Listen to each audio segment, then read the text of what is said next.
I'd be like, bring the cows, bring the money. The dowry. Still working on it. Yeah, we all need to follow you. What about you, Stephanie?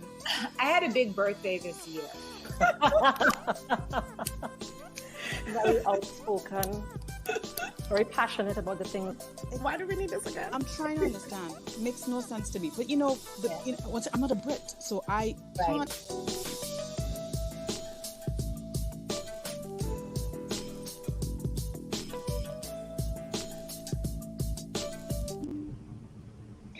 Hey guys, it's your girl Basia, and today's Tuesday, so you know what's up. It's time for the Ask Basia video podcast.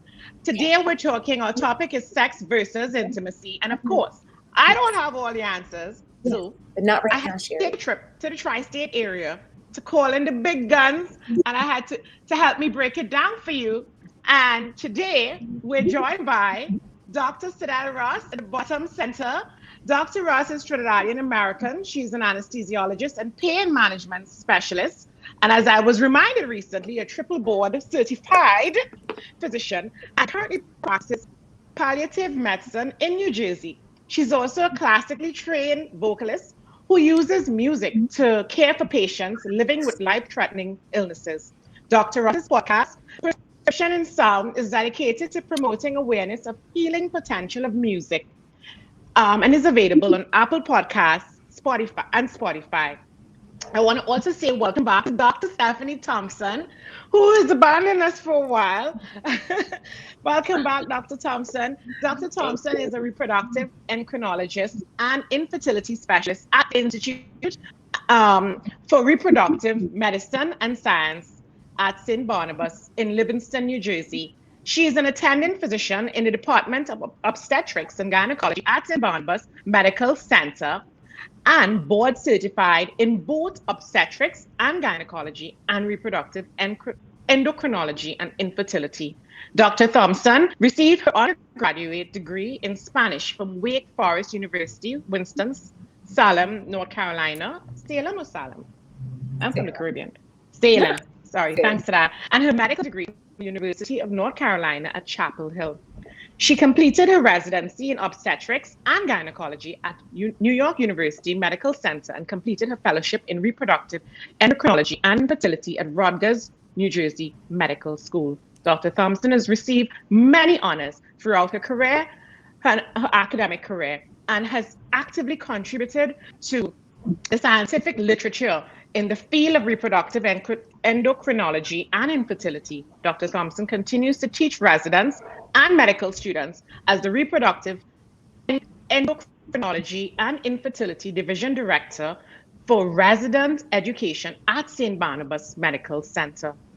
She's primarily located in Hoboken, New Jersey, where her practice encompasses reproductive surgery, treatment of gynecological endocrine disorders, and assisted reproductive technologies, including in vitro fertilization and oocyte cryopreservation.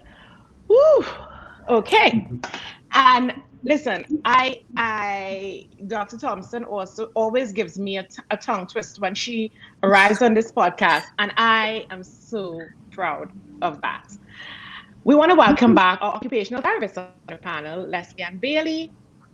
Leslie Ann Bailey is Trinidadian American. She's an occupational therapist and entrepreneur and a graduate of Howard University. She's based in Washington, D.C., and she's also a member of the Howard University.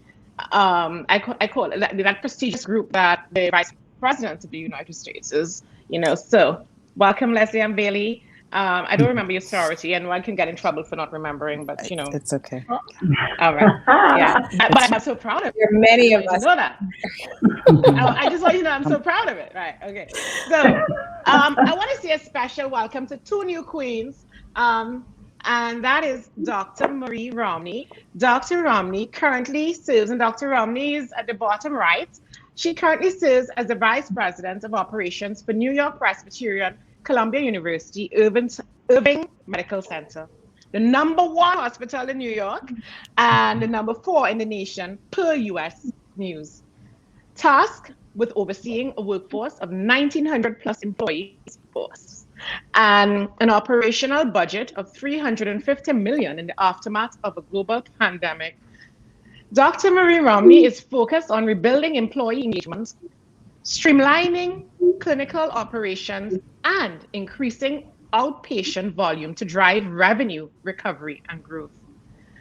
A seasonal healthcare executive with greater than 10 years of clinical experience leading multidisciplinary teams, Dr. Romney previously served as Vice Chair of Quality and Patient Safety and Assistant Professor in the Department of Emergency Medicine at Columbia University, where she oversaw quality for the department's 4 ED sites and telemedicine program and helped lead the department's COVID response strategy, including the development and implementation of a COVID remote patient monitoring program. Wow. Prior to joining Columbia, Dr. Marie Romney was Director of Quality, Continuous Improvement, and Patient Safety for the Department of Emergency Medicine at Kings County Hospital Center and Assistant Professor of Emergency Medicine at Sunny Downstate Medical School. Dr. Romney holds an undergraduate degree from Cornell University, a medical degree from Robert Wood Johnson Medical School, and a Master's of Business Administration degree from the Wharton School at the University of Pennsylvania. A team STEPS Master Trainer with Lean Silver certification, Dr. Romney enjoys leading interdisciplinary teams to drive meaningful change to help improve healthcare delivery. And I have to say that I don't envy any doctor right now spearheading any recovery from COVID. The aftermath, it's, hats off to you, Queen. And next we have another freshman on our panel, our first dentist, Dr. Gabrielle, Victoria Williams. Dr. Gabrielle Williams graduated from Hampton University in Hampton, Virginia in 2001 with a BS in molecular biology. She later graduated from UNC Chapel Hill School of Dentistry in 2005 with a DDS. Currently, she runs her own practice, Piedmont Dentistry Smiles, located in the university area of Charlotte, North Carolina, which was established in 2011. Dr. Williams is a member of the A.J. Williams Study Club and the Old North State Dental Society. She's married to Elijah. Is it Beatty? Beatty. Beatty. Thank you for that correction. I should have asked you before. I'm sorry. She's married to Elijah Beatty, and they have a 4-year-old daughter, Elle. In her free time, she enjoys traveling and belongs to 2 book clubs.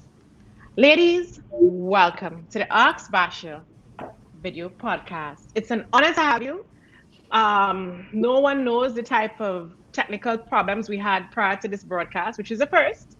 But you see, when you are in the room with Powerhouse, things happen. And thank you for your patience. What I love about this broadcast is the fact that we are all female from different parts of the world, different parts of the globe, yet our issues are the same. Today, we're discussing the difference between sex and intimacy. The word sex means different things to different people or genders. When I was a little girl, that word made me cover my mouth, and I attached a feeling of shame to the word sex. No one talked positively about it during those days, and I feel like if I had received a proper sex education and a proper definition of the word, I would have had a healthier perspective. So I'm going to call on my favorite, don't tell the rest of them, Dr. Stephanie Thompson. I feel as though I haven't seen you for a long time. I know. I'm starting with you. Welcome back, Queen. Okay. Thank What's you. up? Thank you. Happy to be here. Yeah, we're happy to have you as usual. And we want to talk about this difference between sex and intimacy. Start us off. Let's get the dialogue going. Let us not be afraid to talk about things that are a normal part of life. And I feel as though we have medical practitioners today. So you all are the best people to handle this discussion responsibly. I think so. So, I mean, you started off with sex is a normal part of life, but it's been so stigmatized in many cultures, and women's, role in sex and how we should feel and approach it since the beginning of time, right? So, I don't know that any of us, and everyone can speak for themselves, but in our generation, especially me coming from a West Indian family, it was a taboo to talk about sex. Cover your mouth. Right. My own brother is a gynecologist and would tell me that his model of the vagina, which is a proper term that we should use, right, was an ear. And so it was proper anatomy: uterus, fallopian tubes, and ovaries. And he told me that it was an ear. That even as a professional, they're uncomfortable. Your parents are uncomfortable talking to you about sex.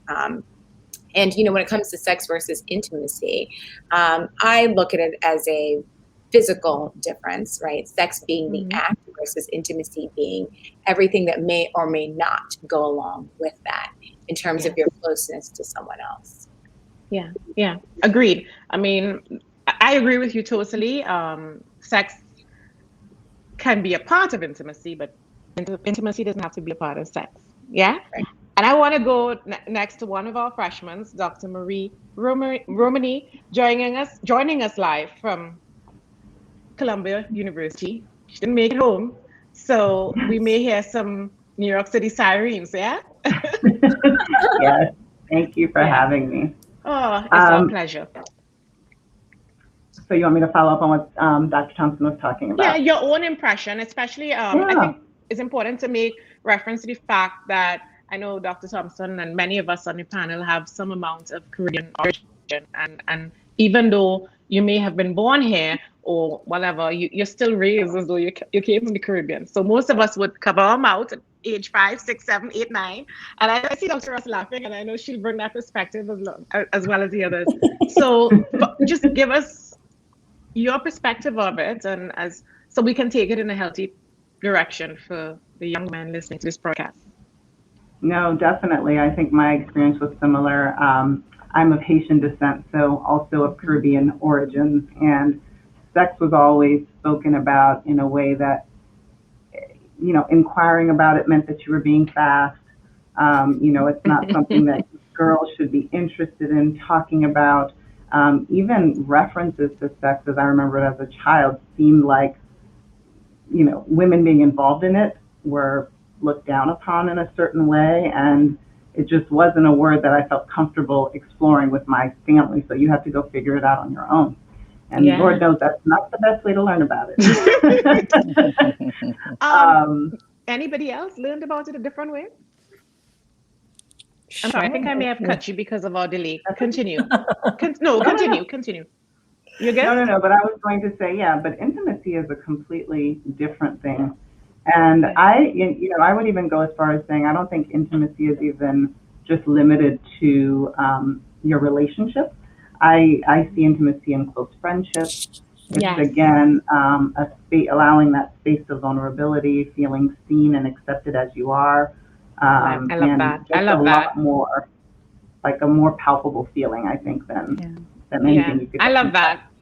I didn't think about it that way when I was doing research on the topic, but I love that definition. And I want to go to our next freshman, Dr. Gabrielle Williams. Welcome. And just get right into it, dive in, tell us about your perception from childhood to now and what was your experience with the words intimacy, sex, intertwine, whatever. Well, I would like to kind of piggyback on what everyone said about how sex wasn't discussed, particularly if you were a girl. And one thing that I always like to do when I think about my childhood is I had have a fraternal twin brother. And so one thing that was always obvious to me was the differences that parents make when they're raising their boys versus their girls. He had a lot more freedom. We're the exact same age. It's not like he's an older brother or anything like that. You're a He twin. was just, he's my twin. So like in terms of like permission and the time that it's okay for you to start dating and those things were a lot earlier for him than they were for me. And I always felt like the burden of chastity is always, with females.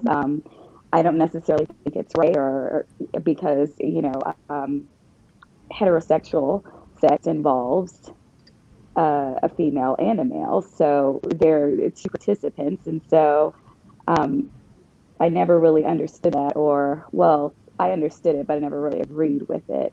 And as far as intimacy goes, I would like to piggyback and say that I agree that there are a lot of ways to be intimate with someone without necessarily having intercourse or sex or anything like that. I think there's a lot of emotional connection that goes on with being intimate with someone.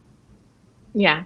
So I think that most of us, and as I move on to our other commentators, feel free to add something that you may wish to add to the definitions as we go along. But I want to move on to Leslie Ann Bailey and ask her about, you had a Caribbean upbringing as well. And we're now all adults, and I think that there are things that we can all associate with, and that might make us chuckle or stoops, because we're Caribbean people stoops, right? Which is the sucking of the teeth for our viewers and listeners who may not be acquainted with that word. But Cecily, what was your first impression and feelings about the word sex growing up? Wow. Yeah. So, I was raised by grandparents, so it wasn't exactly something that was discussed at all. It's in a very similar, I see the similarities even for those raised by their parents. And in terms of just me really finding out about it, it really could more so in the school environment, the academic environment, where the nuns just kind of presented a perspective of just don't do it. And that was it. And because we listened, that was the extent of sex education for me. And believe it or not, I was fine with that at that stage. I was like, it didn't you bother fine me. with that? In my younger years, it didn't bother really, any of us if we don't know anything else. What can right? we say, Yeah. So later on in life, when you tend to learn more about it, I honestly felt like it probably would have been best to have conversations around, honest conversations about the topic. But I believe that there's some level of not necessarily being comfortable. The adults just didn't necessarily want to have these discussions with us for whatever the reason. And as I changed, as became, I got to that age where womanhood was coming to the forefront. It was addressed. Even it was highlighted that it's even more important to just not engage in sex, whatever that was. I didn't know what it was, so it was fine. Once again. Wow. So, Dr. Ross, I've saved the best for last because your face is so animated on this topic. Give it to us. Let us have it. What did the nuns tell you? Like, what was your first impression of sex and intimacy and so on based on childhood? Because we're getting to a larger point, but it starts with a child. Yeah. So sure. I mean, I'll just give you a little taste of what it was like at home. Boys and girls had the same name for their private parts, for their the vagina. The same name? The penis was a Charlie. Everybody had a Charlie. So I had a Charlie. My brothers had a Charlie. How's that possible? Right? So that in and of itself is telling of what was happening at home. Right. You go to school now, Catholic school in particular.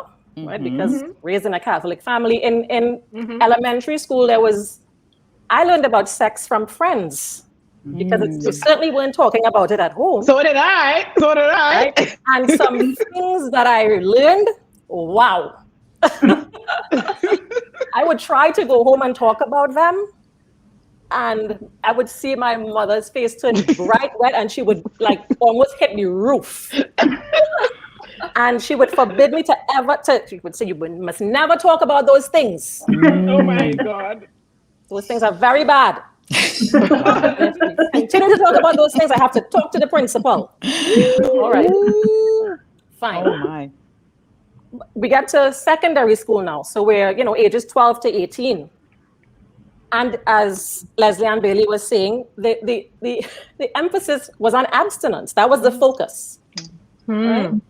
When we all know So we're that still running many parallel. of us, many girls many young women were already exploring the sexual, exploring the sexual side of themselves and had developed, a sexual identity, which may or may not have been acceptable or accepted, But certainly that was a part of the development that nobody was allowed to express and explore, which was really unfortunate. It really was. And so I remember up until my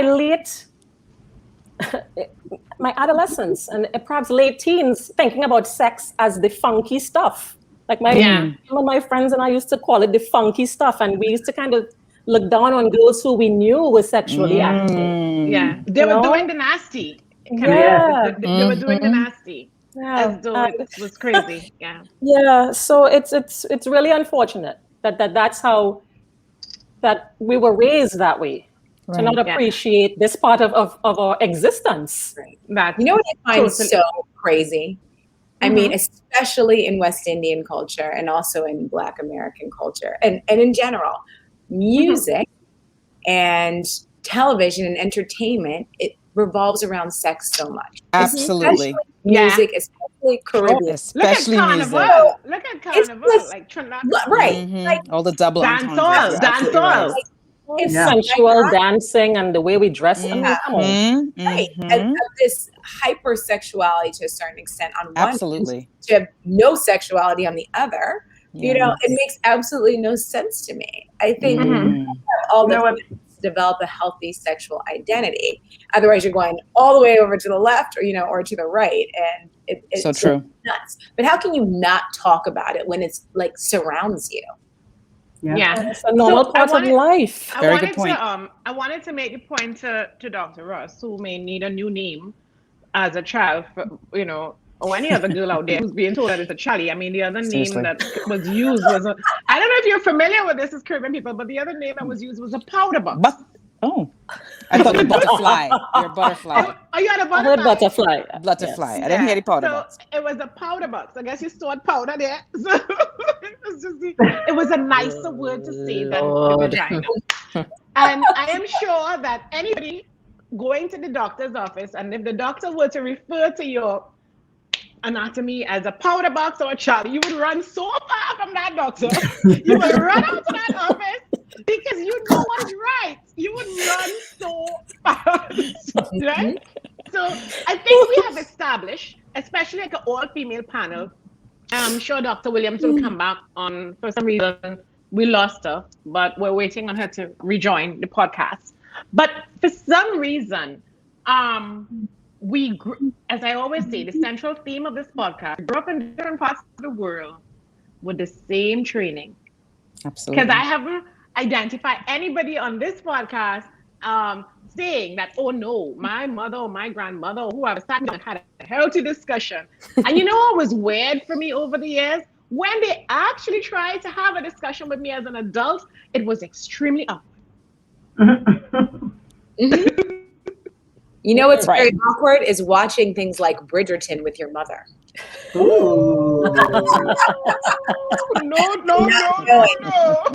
What And at that point, you're an adult, and they're laughing, and you are the one who's embarrassed now. No. Well, I have to say that, Bridgerton had got me very aroused, so that would be very difficult for me to watch with my mom. But we did not know that was coming, okay? Oh! You just decided to watch the show. You didn't know anything about it. No, so in terms of, I want to touch a bit on Dr. Williams is back. Welcome back, Dr. Williams.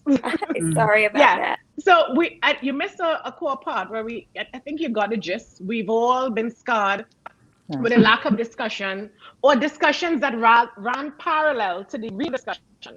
So they actually felt that they had a discussion by saying, don't do this, don't have it. instead of discussing what it actually is. So just to get back to, we can't waste a panel of clinical practitioners. Would you like to tell us, Dr. Romani, if you, any mother of a teenager, an 8-year-old, a child about to start a menstrual cycle right now, what would be your best advice to a mom or even a dad? Because some dads are raising kids on their own and they really don't know how to navigate such discussion. What would be your direct advice as a medical practitioner and as a woman? But maybe they will take it from a medical practitioner. Yeah. What I want to say is, Dr. Thompson made reference earlier to, how there was so much hypersexuality in the news and in music versus what we were learning at home. The one distinction that I would make is even in that context of hypersexuality, it's, to me, at least from my vantage point, it seems from the perspective of pleasing men or attracting men, and it's not really about your own sexuality. And so the advice that I'd have for parents, mom, dad, whoever, even before we get to the sex part, let's talk about self-pleasure. Let's talk about what's important to you reading minds. as a woman, right? Yes. Because I think it took way too long to realize what I needed to be on the table as well. You know what I mean? And so that's what I would encourage. I mean, age appropriate. In fact, a friend of mine was just saying, their son woke up with an erection and was asking, like, what's going on, young, and so took that opportunity to say, hey, do you notice, like, when you touch yourself, it may feel good. There's nothing wrong with that. To give them the space to not feel like you're doing something wrong and exploring yourself, because how do you expect someone else to know if you don't even take the time to know yourself? So I just want to pick up on this because this, self-confession is good for the soul. As we kind of braised sexual exploration, which was not allowed where I came from, right? And I discovered that was actually a necessary and healthy thing somewhere in my late 20s. Because I remember my husband saying to me, so you all didn't, you never explored yourself when you were in your teens? I'm like, explore myself? You're crazy. Masturbation is a sin. This is a sin. He's like, oh, Hail Mary, full of grace, the Lord is with thee, right? Like, don't you tease my religion?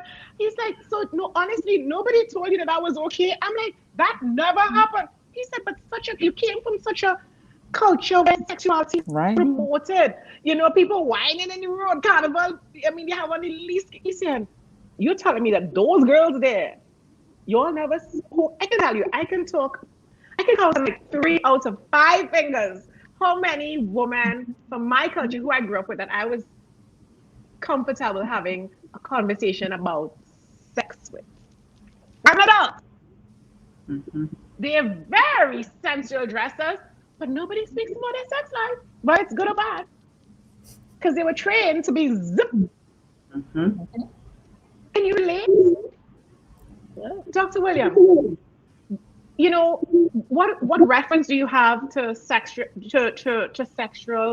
exploration as from your upbringing? Because I haven't heard you reference Caribbean parentage or anything like that. I could be wrong, but I'm not sure about that side of your heritage. I was raised in the American South, and so very, very conservative values. And so from a religious standpoint, masturbation and self-exploration were things that were highly frowned upon. And again, there are a lot of messages of my upbringing that don't necessarily make sense to me now, and that I don't know that I'll pass along to my children, because I think it can be kind of detrimental to their development and happiness. I think that self-exploration, as you all said, once you started doing it, you were probably like, why have I not been doing this longer? And so I think that having a conversation, again, an age-appropriate conversation about this being okay, and that, in fact, being, and also just for women, it seems as though a lot of times you feel like sex is something that is done to you, not something that like, you're kind of raised to think that you're an active participant, that you should be enjoying it as well. And so talking about it, particularly with our girls at a Good younger point. age, I think it's going to be really, really important. Just because I mean, and then, you turn around and, the goal is marriage. And so, Why it does just it need to be seems goal? so, Okay, let's keep talking. I mean, in the southern U.S. when I was growing up, the goal was No, marriage. everywhere else. I was just Okay. being sarcastic. Everywhere else, I pretty much. Right. Would you say that? Exactly. The others, yeah, it was a goal. Yeah. I mean, that's what Yeah. parents raise their kids with the So- expectation that they'll get married, right? Yes. Right. Mhm. And so, That it should happen in marriage. know, That it should happen in marriage. Yeah. Sex, and then for it sure. should happen in marriage, but then we have no What is baseline. happening? And so we're Correct. just kind of figuring, Yeah. Agreed. So Yeah. it's like, as I said, it's like somebody read this. There's this invisible manual. Sometimes I liken it to a Bible. I don't know if that's the appropriate analogy, but it's the best I have to offer. But we don't know each other. We didn't grow up in the same parts, yet we got the same upbringing as women. A lot of yes. inconsistencies, double standards, everything attached to shaming us. We must reduce ourselves to, it's just something that bothers me and continue. I'm hearing the New York City siren. Are you all hearing that? Yep. Yes, NYC is back, baby. So, I want to talk about the importance of sex versus intimacy in a relationship, because why I started with the childhood is when we eventually marry these guys and we were raised differently, then we come into relationships or marriages with people who were conditioned differently, who actually think that sex is intimacy. And the women who think that too, by the way, because if sex wasn't handled properly, then we can get it twisted. I would be honest enough to say that perhaps in my early 20s, I thought so as well, But is sex more important than intimacy in a relationship? And if not, why? And the question is up for grabs. So, I mean, I'll take a shot at it. I don't know that. So, okay. Is one more important than the other? I'm not sure about that. I feel that for me, and I'm talking from a completely personal perspective, I cannot have a lasting, meaningful sexual relationship with my husband if there's no intimacy in our relationship. Dito? I mean, God knows, like, it's very possible to just have sex with no intimacy. I mean, that happens all the time in other relationships. Yeah. In many In relationships. marriages too. In many marriages, sure. The sexual act occurs with no intimacy. There's no vulnerability. There's no, here I am, take all of me. I give my entire self to you. Here I am, the good and the bad and the indifferent.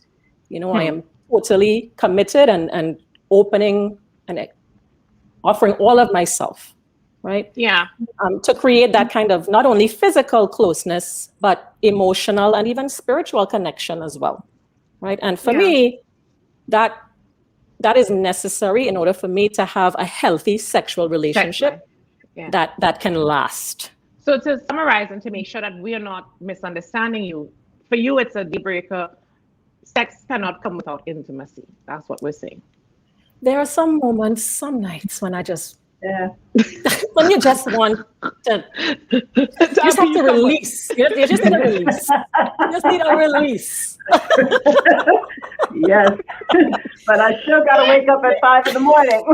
Yeah. There are those moments. There are those days, those nights when you just want to release.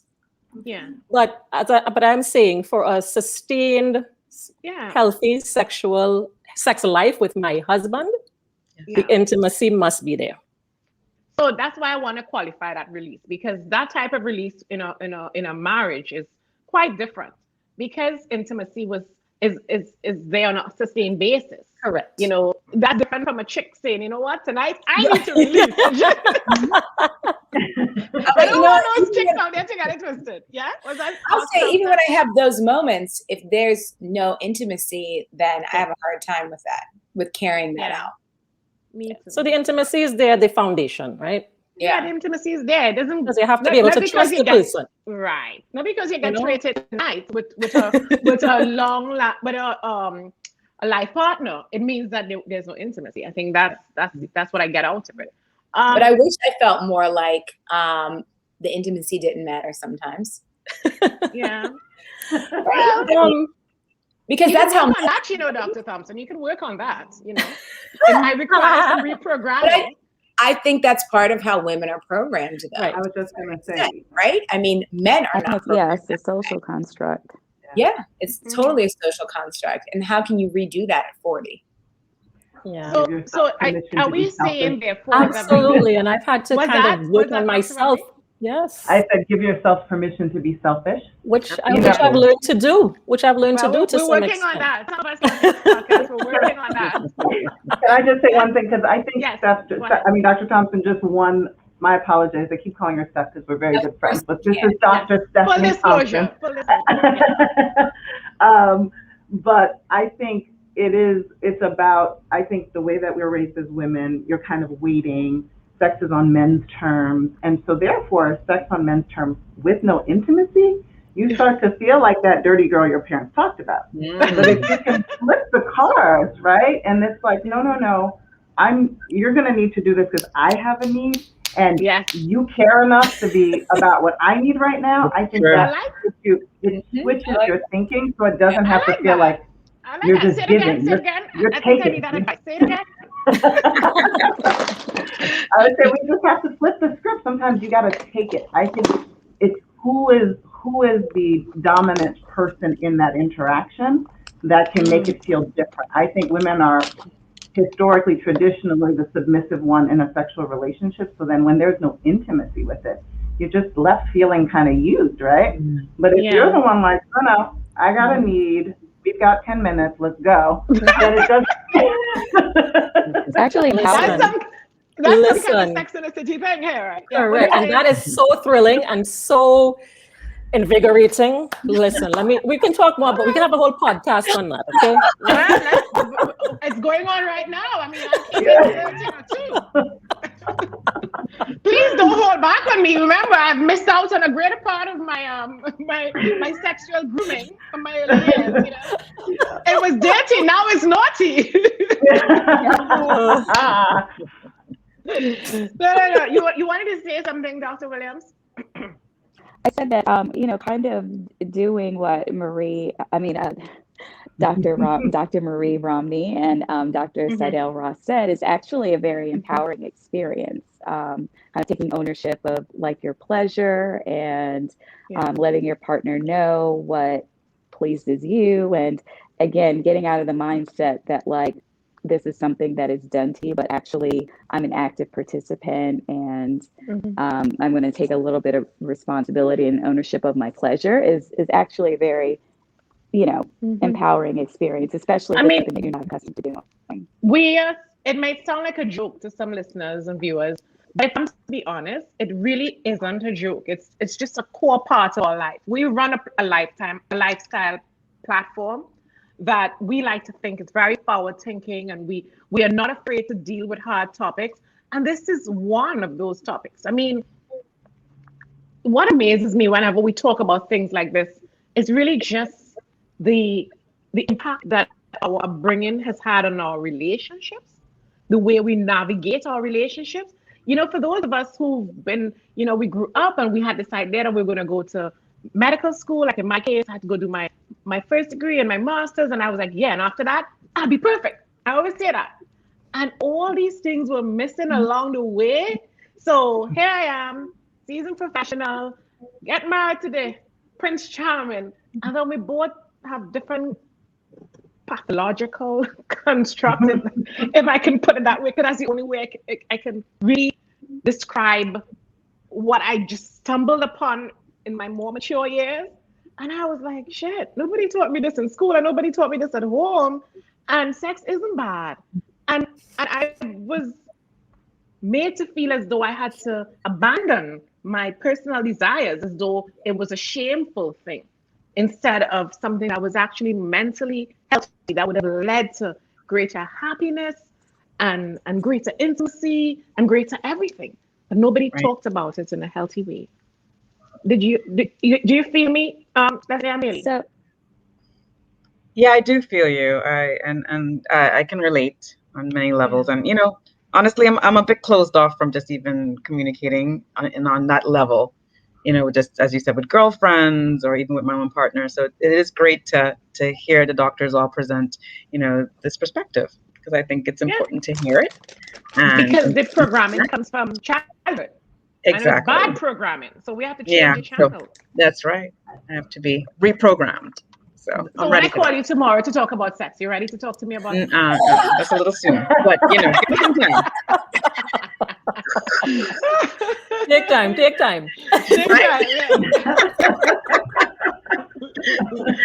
So I think we're all saying the same thing. I mean, sex is very important to us, but it's really meaningful when it comes with intimacy. And if we were to communicate this to our partners who may not have been programmed that way, men are very visual. They're ready to go on site. I'm like, talk to me. He's like, I don't want to talk. Who wants to talk? No time for that. I'm like, talk? Like, what is talk? What are you talking about? I'm like, later. Talk. Let's talk. Let's get there. He's like, we're there. But when you figure out that language, you wield so much power in the relationship, right? Because they're so simple in a way. Right. Dr. I'll call you tomorrow. I need more counseling in that regard. I'm now reprogramming, and I just discovered what my problem is. Because remember, I didn't have like all these phenomenal queens available to me to have an open discussion. Very few women, like I could think about 3 on one hand. So you've been living with this construct of, I should be ashamed to talk about this. This is inappropriate. This is all the things that are not necessarily true. And as a woman of a particular age at a particular stage, I'm still working through these things. Real talk. So on that note, how has your attitude towards an opinion of shifted through the years? Dr. Russ, I'm starting with you. Would you say it has shifted? Where you are now? Where are you now? Sorry, with regards to it. Definitely it has shifted. I no longer refer to it as the funky stuff. There's nothing dirty about it.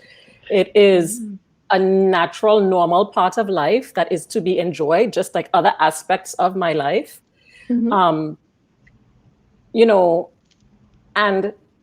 because I am in a safe relationship with my husband, I feel I can be vulnerable with him. We've worked on that. I've made significant strides in that regard. I also feel safe kind of exploring kind of other ways of enjoying ourselves. Again, things that I would never have done or even considered, 3, 4, 5 years ago, because I was still kind of operating under this mindset that, the old programming. Even if, and that this was the act, and this is how you do the act, and, this is the way it's done, and that's it. Kind of very straight-laced, very cold, very clinical, nothing fun about it. Yeah. So, no. Now we are having a lot of fun. Oh, now thank you for telling us. I'll call you tomorrow too. Now we are into, various ways of enjoying each other. Right. Okay, your daughters might listen to this podcast again. So I'm just gonna keep it at that. No, I might sound as though I'm poking fun at you, but I'm really saying that I'm really proud of you because I know the programming you've had, like coming from the Caribbean, and I am very open to a different programming as well. And I feel bad for having judged a lot of my contemporaries. You know, when we were in secondary school, you know, and during our adolescence, I remember I was that judgy girl. Yeah. Nobody judged the guys for having sex too early. No, that was them getting experience to be ready for you. Yeah. Yeah. Yeah. Imagine. I was that judgy girl. Having these experiences with. Right, exactly. The To your girl point. Dr. Russ was judging. Yeah. Those girls. Yep. who clearly had sexual exploration at the right age, so they're not in midlife crisis now. Yeah. You know, Dr. Romney, would you say that if the sex is gone, the marriage is over? I've often heard that, and I would love all of the women to answer briefly, as you know, as we go towards the end of this broadcast. Would you say that? It depends on the reason behind it. I think we're not talking about biological. Oh, okay. Yeah, I forget I'm talking to doctors. Sorry. We're not talking about issues regarded to medical physical impediments. Like, we're not talking about that. That is, to me, till death do us part. But we're talking about healthy individuals who are just not interested to be together that way. Yeah, I mean, that's tough, because it's a form of rejection, right? Yeah. If you're saying everything is working, but it's just not working for me. No. Please don't tell us that you're giving me advice. Everything's working over here at the Power. No. I'm not talking to you. I just want to be very clear. No, but I think so. You know, I think that's where it's coming from. It's what Dr. Sadell Ross was saying. You know, it's all of you, and that includes the sexual intimacy. And so if that's been cut off or is dwindled, there's a problem. There's definitely a problem. People stay in marriages like that all the time. Yeah, and I ask that question to you guys, particularly for that type of person who's listening, who may feel, because of their programming, their childhood programming, and they're probably still on that channel, that they have no one to talk to about this, and on the download, they're listening to this broadcast, as they often do, to get some answers. I brought in the big guns. You all the experts, the medical experts. Let them know, is your marriage working if your sex life is over and everybody's tool is function? They're Charlies.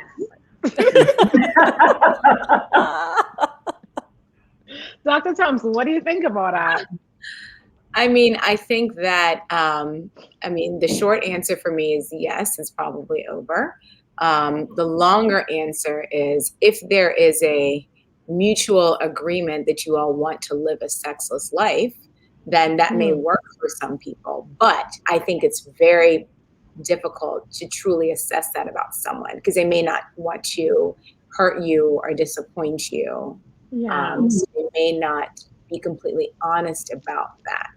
But it would have to be a completely, mutual decision that that's how you all wanted to live. And I think that would be extremely rare, because someone, if you've got differing needs, if we're talking like completely sexless, then it's very unlikely that both people want that.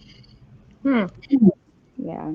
I want to ask Leslie a question, particularly since she has the most interaction with the education system. Do you think that sex education should be handled by the school system or parents? I'm putting the question to you first.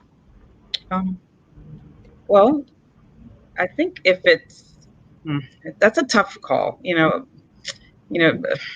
terms of, should the school system be the one to address, sex education versus parents? If it's being addressed from this biological perspective, I'm fine with it being addressed within the school system. But I feel like some of these conversations really need to begin at home, and parents should really, take ownership to that, to being able to start addressing, these concerns at home and sharing with the children and helping them to understand, in a comfortable way for the parents as well. But in terms of just being able to understand your anatomy and, just the functionality of that's a biology class. It's but I think, you know, where it's difficult to address it with children is just, as you said, the intimacy portion of it. Maybe the procreation is one thing that you can be able to discuss with them, biology. and then they That's can biology. grasp that. Yeah. Right. Yeah. Before I go to Dr. Williams, I also want to add that it becomes, I think, based on it's not new, it's just more open. Our awakened perspective on sexuality among our kids also adds a different layer, because sexuality is not necessarily heterosexual, or, you know, we have so many different layers now. And some of that we will address going down the road in this podcast. But that also tells me that might be the parents' responsibility, because we're not all dealing with a heterosexual child, and we have to respect all of absolutely all persons on the sexual spectrum, so to speak. So for me, I would say my vote is, I'm gonna handle my kids. If I feel I'm not able, I'll get professional help to do that. I don't want to rely on it. But I know. What do you think, Dr. Williams?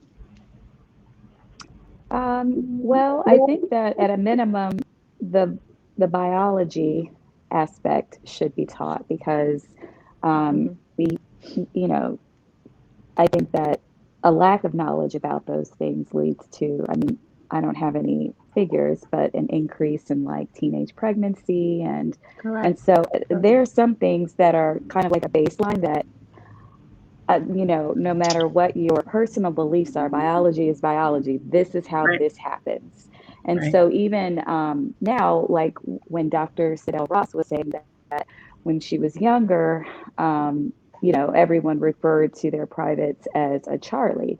And so even though like we had different names for our private parts when I was younger, I'm very, very, very intentional about telling my daughter the proper name. And so if I hear my 4-year-old say penis, it is jarring to hear a 4-year-old say penis, because I'm still deprogramming, you know, how I was raised, and 4-year-olds don't talk like that. But I mean, she's giving it the proper name. So for sure, at a minimum, we should be talking about the biology. We should be giving things their proper names, and letting children know, age appropriately, obviously, how things work.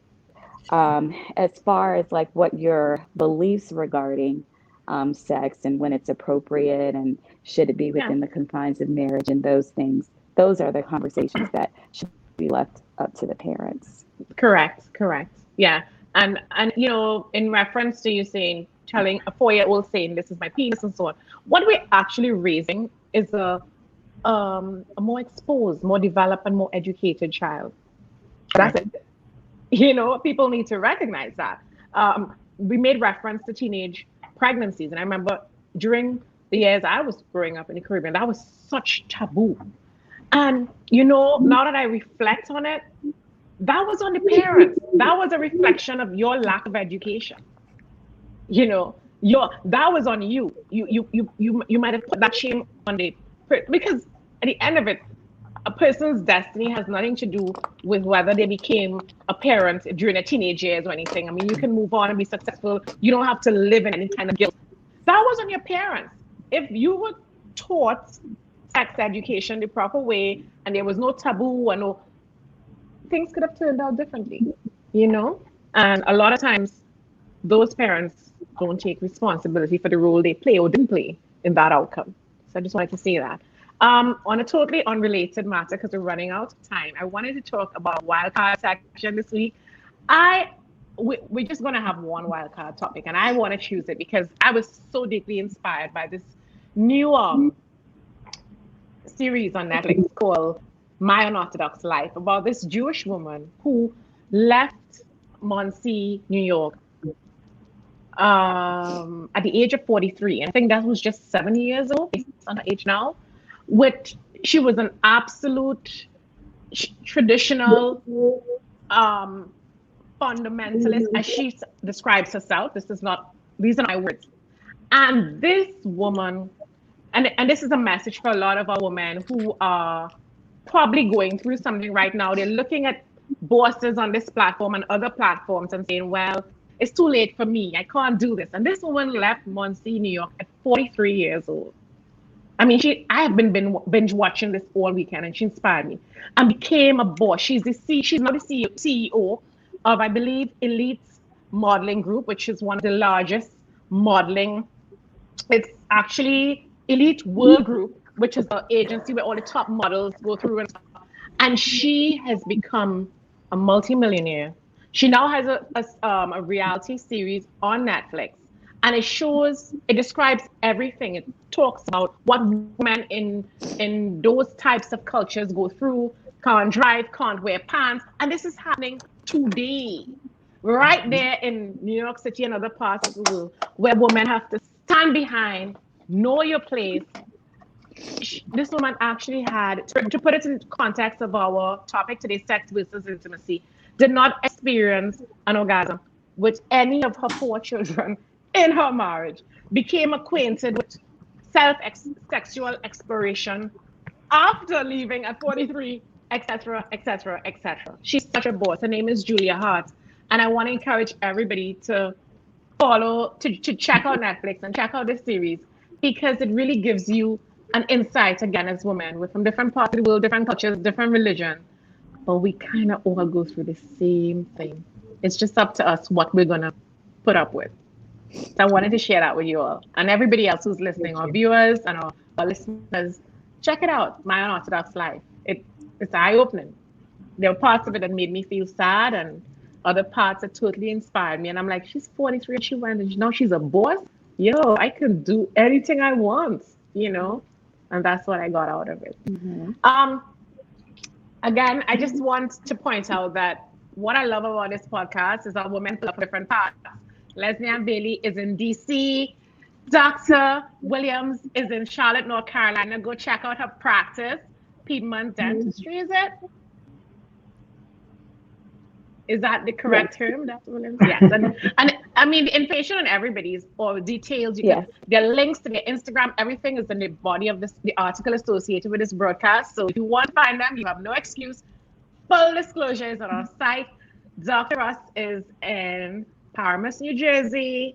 And Dr. Marie Robbie is coming to us live from Columbia University because she's going to work.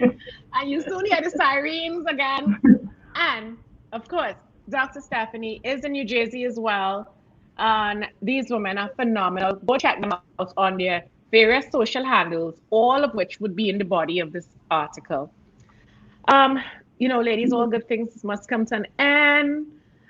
I wish I could stay with you forever, but you all know how long this has been for us. This is what I try to do every week.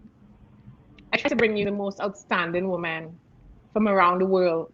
This platform, we're just getting started. It's a revolution. I want to leave you with this. Surround yourself with women who will lift you up. If anybody is trying to do otherwise, you need to put them on ice. Everybody has the right to happiness. You are who you think you are. It is never too late to create the life you want. Surround yourself with happy people, because unhappiness is contagious. What people are saying about you is not your business. Remember to be careful what you say about each other, because it takes one to know one. Ladies, to quote our son Russ, who has autism, you did a great job, son. Thank you for watching, guys. Thank you for listening. It's your girl, Basia. Until next time, remember that happiness heals. We're out. Ciao. Bye.